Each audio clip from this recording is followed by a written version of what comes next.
Hello everyone and welcome to my review of Hugo, which just came out on January, I think the 12th, here in Australia, 2012 that is.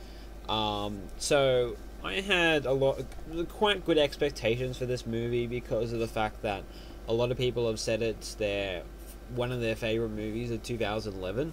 And Rotten Tomatoes gives it a 94%, which is, pretty damn good. But I just like movies that are 90% before, as you could probably see from my top 10 least favorite films I watched in 2011. But anyway, so this I call this movie the Super Rated 2012 because it shares a lot of things in common. For one, it's about film. For two, it's based in the past. Three, it's about kids and their relationship. Four, it has a train crushing scene. Yeah, and for five, I didn't like it nearly as much as everyone else did. But I can say that I did prefer Super 8 to this. Now, let me tell you the reasons that I didn't like this. Now, firstly, I've got to say something. This is marketed as a kids' film, and it really isn't. This is much more for adults than it is for kids, and that wasn't the reason I didn't like it. But I'm just telling you that it is not for kids. I mean, myself, I'm in favor of more slow moving movies for kids that don't go that kind of thing. It's really cut, really attention. We need to accommodate for attention span. I'm a fan of not having those kind of movies, but when it comes to kids movies, you have to have something that kids care about, whether it's a really good mystery with a really good conclusion, or just something, fantasy, something completely new, something completely imaginative. And this movie really doesn't have any of that, to be honest.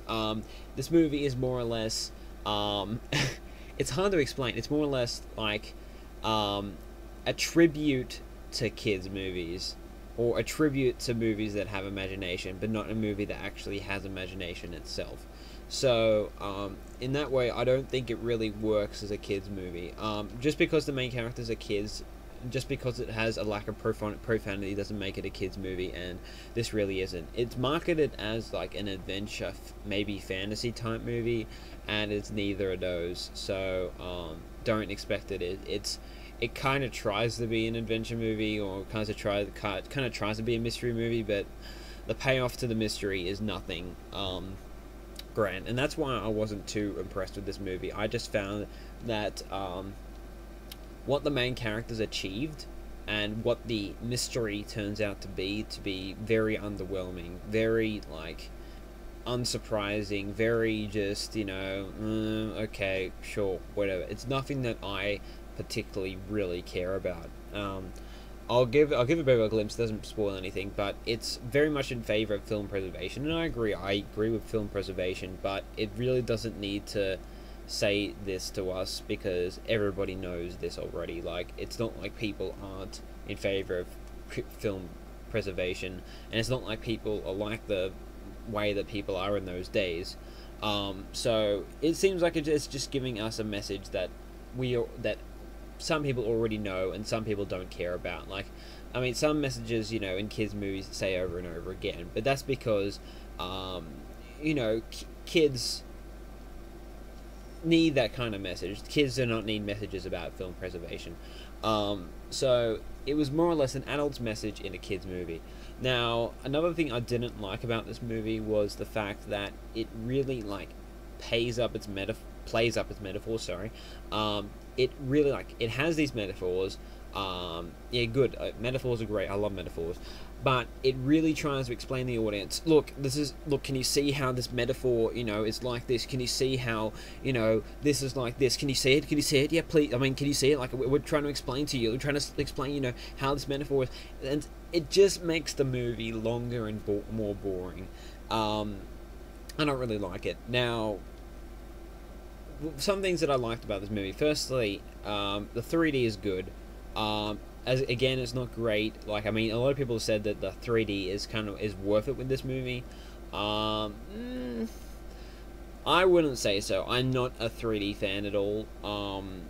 despite the fact that I'm my age, but I just think it takes away something from it. Like, I mean, when you're watching a 2D movie, it feels like this is real. This is like things that that have actually been shot. When you're watching a 3D movie, it's just kind of like, oh yeah, this is obviously fake, or oh, this is obviously not something real that you're watching. And I know that that kind of sounds weird because 3D is supposed to put you into the environment, but it actually does the opposite to me. But that's just me. So if other people have different opinions, so that's fine. But I mean, like, if you like 3D, then the 3D is really good in this. I wouldn't say it's better than Avatar, but it is good. Like, there's this opening scene right at the start, which is probably the best part of the movie, where the 3D really works and it makes you really feel like you're going through this environment, which is really good. So, in that case, the 3D kind of works. But I mean, I wouldn't say that you really need to go see the 3D version. It's not completely necessary, but it does. I guess it helps the movie a little bit. I don't know. The characters now. The main kid in the movie is played by the same kid that was in The Boy in the Striped Pajamas, which is a movie I actually like. And I can say that his performance is good. What I like less is his dialogue and what he's asked to do.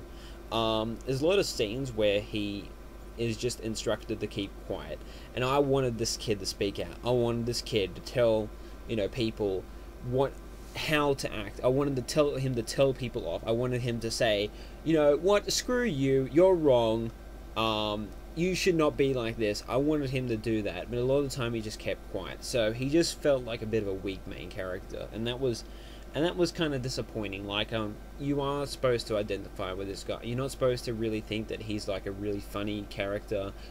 You're supposed to identify with him. You're supposed to have the same mystery and wonder as his main characters. Like, there's like all different types of main characters in movies, but that's what you're supposed to have with this one. And then there's like a shallow relationship with some girl,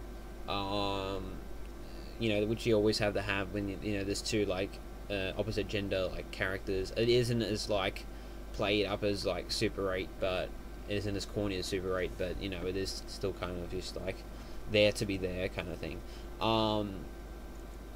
And there's Sacha Baron Cohen, who he has some kind of funny scenes, but like not like Tower High's funny, even still. So he's just kind of makes a bit of comic relief, and a lot of the time that's his main motivation, but I mean, does have a purpose. Main motivation is probably the wrong thing to say.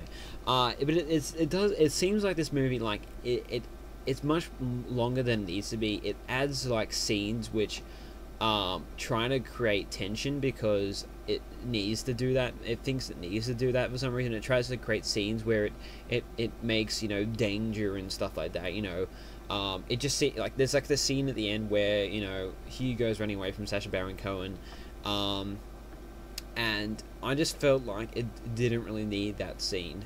So this movie just could have been short about half an hour easily. It's pretty long.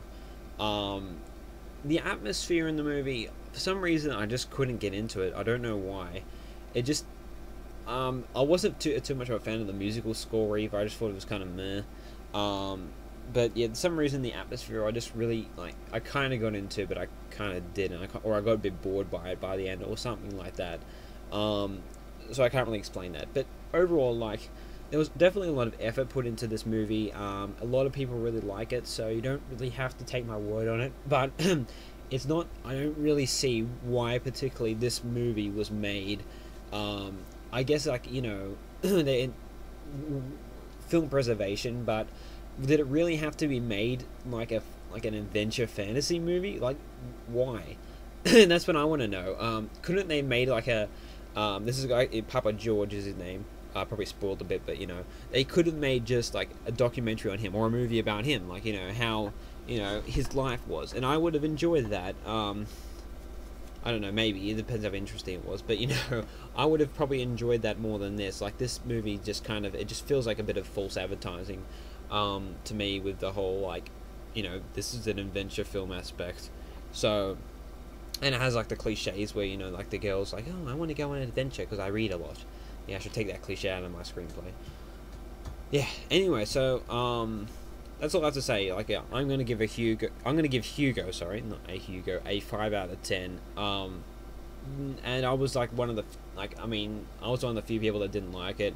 So it seems like for this year so far, no, I've seen the Alvin, the Muppets is first, Tower High second, Hugo third, and Alvin the Chipmunks fourth. So I don't think I'll be seeing many movies for quite a while now because there's nothing really on I want to see. But if you have something to suggest to me that you think I want to watch, then go ahead. But yeah, Hugo, do I recommend it? I guess maybe, like, I mean, I'm only one person out of a sea of people, but I mean, don't think there's gonna be a great kids movie because it isn't a great kids movie. It's, if you're gonna watch it, it's for yourself, it's not for your kids. And I'm not too sure if people will really like this either. So this movie just seemed like a bit of like a film critics movie, a movie just panned towards people who watch a lot of film. And I mean, it did work in the aspect that, and the whole reason I watched it was because the film critics said it was that great. So I guess it did work when the marketing, and just I just don't think it's that particularly great of a movie, but that's just me. Anyway, I know I like jumped from like what I'm going to talk about like in terms of other reviews to back to a review, but yeah, that's all I have to say now. Goodbye.